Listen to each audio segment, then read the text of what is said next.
Hello guys, welcome to my channel. I hope everything's okay in your life. In this video, we will take a look at the Global App Update notes for May 3rd, 2024. I'm here with a fantastic Global App patch notes that came with a great sound in recent months. There are lots of details and all of them very important. I have tried my best to translate them accurately. I hope you won't get bored while watching because every detail is crucial. Without further ado, let's check what we got for this week.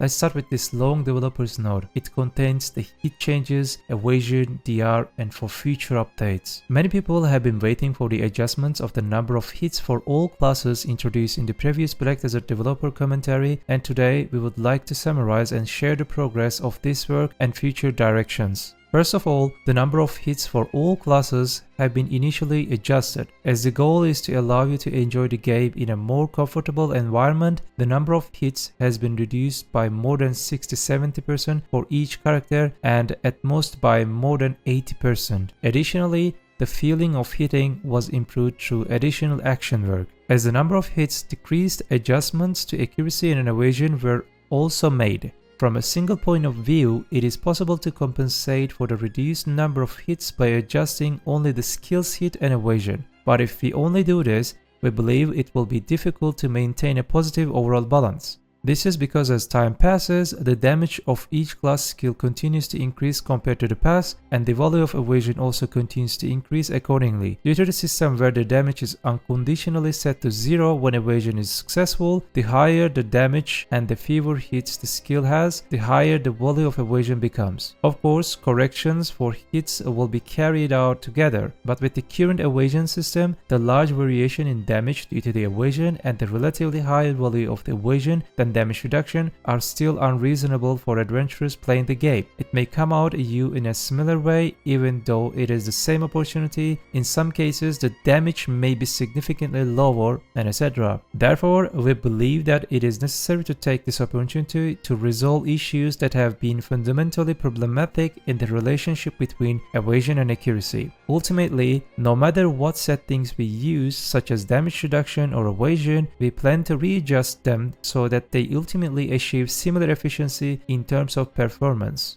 As mentioned earlier, the system that applies 0 damage unconditionally when evasion is successful is in a situation where the value is greatly amplified as the coefficient increases. Therefore, the system is designed in a way that takes partial damage depending on the correlation of the hits at the time of evasion. I'm trying to adjust it. Of course, the higher the evasion value, the lower the total damage taken is in the same direction. In the case of damage reduction, there were many opinions about the time until the character dies kills in PvP situation too quickly. The direction is to increase overall damage reduction ability. This is also the same in that the higher the damage reduction value, the less total damage you take. However, if you accept a decrease in the attack power and take a higher damage reduction, you should also consider that the opponent will also have a higher damage reduction, making it difficult to kill him easily. The detailed method will be explained more detailed in future updates. As a result, rather than saying that either damage reduction or evasion is better, we want to adjust the two efficiencies to be similar so that it can be an optional area that suits individual preference. Reduce the amount of damage you can receive through damage reduction, take lower damage by chance through evasion, or take a similar level of damage on average so the individual chooses the desired direction according to his or her preference.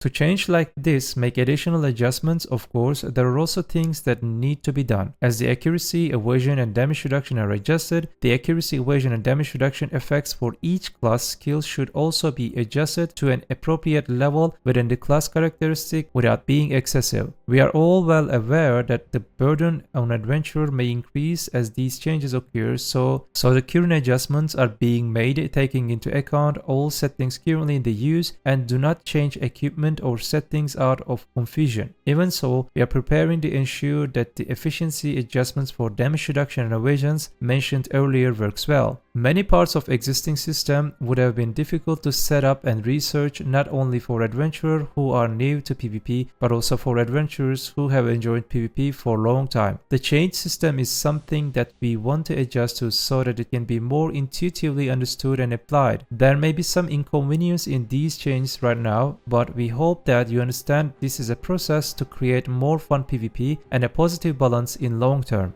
once the system base has been refined so that the elements of damage reduction and evasion, which are the basis for combat, have similar efficiencies. We believe that adjusting class balance will not only be a short-term task, but also a long-term adjustment. As I'm trying to explain the system, I think the story may be a bit difficult, so I would like to summarize it as follows. Along with reducing the number of hits, many areas for accuracy, evasion, damage reduction will be readjusted. Evasion is changed from the concept where the damage amount is 0 when successful to a method where the damage decreases depending on the relationship between accuracy. The damage reduction ability is increased compared to before. Accordingly, the accuracy, evasion, and damage reduction effects for each class skills are also adjusted. We are currently in a situation where we need more time to carry out this work, and we apologize for not being able to provide you with the news within the period we informed you of in advance. We hope that the improved system will provide adventurers with better combat fun. As the process continues, we will continue to provide adventurers with the interim news. Thank you.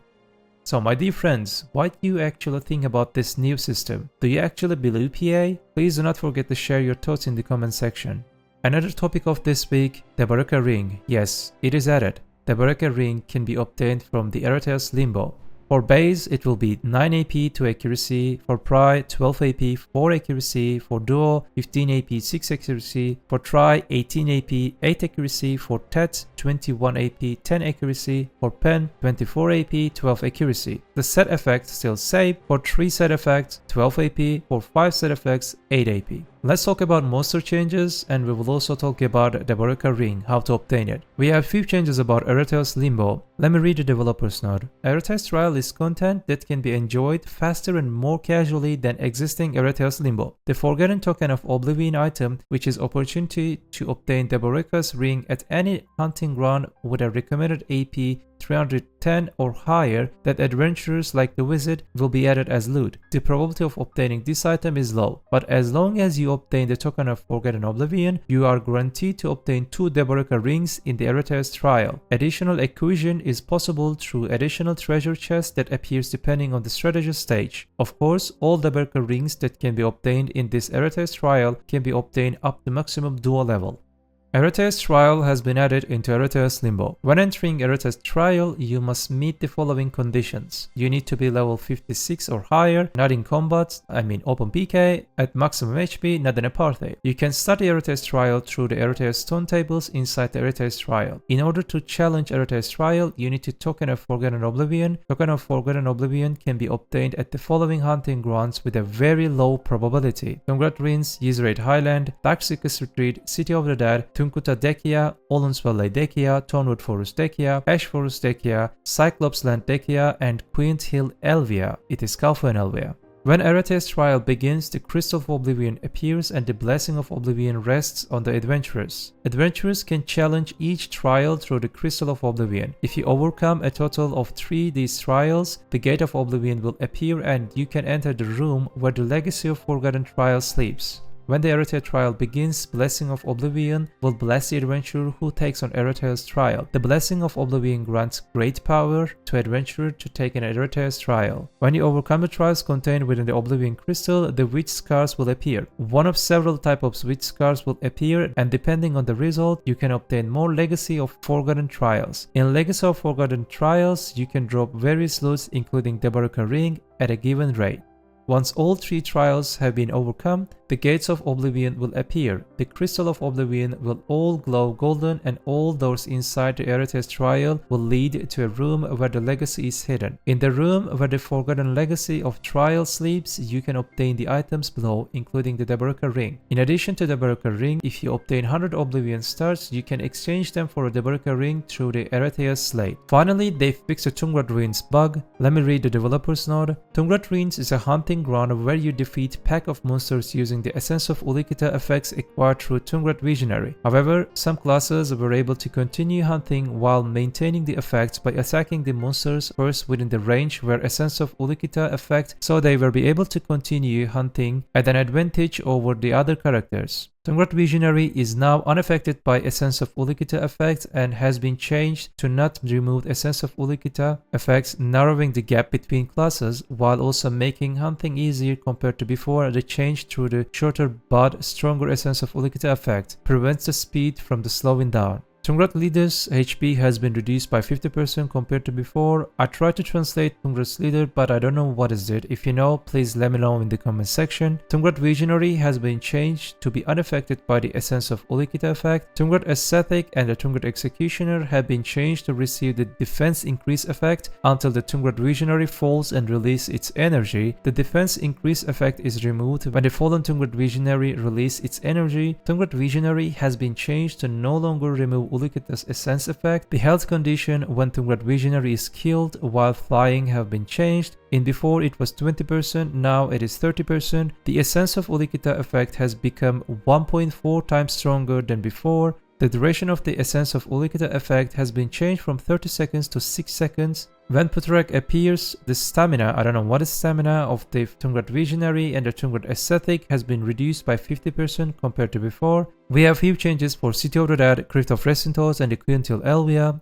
The distance that Temelin Messenger travels to cast spell has been slightly reduced. Temelin Scout and Temelin Elites that respawn by Night of Fate have been changed to behave more aggressively. The speed at which Temelin Scout and Temelin Elites attack adventurers has become faster. For Crypt of Restintos, the Dark Knight will not appear in the dark for a certain period of the time, but will appear after a certain period of the time in 6 minutes after detecting nearby any adventurer. After 3 minutes in non-combat states, the Dark Knight hides herself in darkness again. For Quint Hill, the Fever of Agris effect has been changed to not be applied when the following monsters are killed: Ancient Troll Warrior, Ancient Troll Trover, Ancient Troll Shaman, and Ancient Troll Elite Warrior. When defeating the next monster, the Heat of Agris effect will be applied same as before: Awakened Troll, Troll Warrior, Troll Trover, Troll Porter, Troll Elite Warrior, and Seal Troll Shaman. What I understand that the big ones will not affected by Agris, the small ones still same. Let's check quests and knowledge changes. After completing all main quests in the Ulikita area, a series of quests to go on a trip to Ulikita with Rulupi once per family has been added. You can check this quest for characters level 56 or higher in Black Spirit. In order to proceed with this quest, you must complete all main quests for Ulikita Prince Baris gift. By completing this quest, you can obtain a large amount of contribution point experience and knowledge in the Rulupi's Ulikita travel category. When you complete all quests, you can obtain the special title Pioneer of the Wilderness and the Essence of Devouring item. We have few UI changes. When you complete a quest and obtain a reward log display has been added so that you can easily see the reward you have obtained. Some names have been changed to more clearly relate to the appearance change function. So let's talk about Node and Sea changes. If you don't know what changed in Node Wars, you can check the link in top right and see all the details. And now there are some other adjustments for this Node War. The positions that can apply for participation in Node Wars have been changed. Before change, it was Guild Leader or Alliance Leader. After change, position of Guild, the Federation Unit Leader or higher. When applying to participate in a Node War, minimum conditions have been added. Regardless of server you are connected to, you can apply to participate when there are at least 10 Guild members or Federation members connected. The maximum number of participants per Node War group has been adjusted as follows. Accordingly, the number of war heroes participating in the Node War has also been adjusted. For Balance and Serendia, it was before 35, they reduced it to 30. Medaya and Valencia, it was before 70, now it is 50. The war hero decreased from 3 to 2. For Kalfan and Kamasilia, it was 100, now it is 75. The war hero numbers decreased from 5 to 3 people. Individual rewards for participating in the Siege War have been changed to be immediately paid to the Black Spirit gift box at the end of the Siege War. Accordingly, when the official server is updated, the rewards not received after participating in the Node War or Siege War will be paid to the Black Spirit gift box. During the Siege War, the time to create the flag at the building has been readjusted from 3 minutes to 10 minutes. The flag production time for Node Wars will remain the same as before at 3 minutes. The way taxes are accumulated in each node and region has been changed. The taxes accumulated in each node and region are rewards that can be obtained as guild funds when winning a Node War and Siege War. You can check all tax changes on the screen. Alright, I tried my best to translate all of them correctly. Please do not forget to subscribe to the channel, like the video, share this video in your Discord, and leave your thoughts. I hope you guys like my content. Do not forget, BDO is just a game. Have a nice game.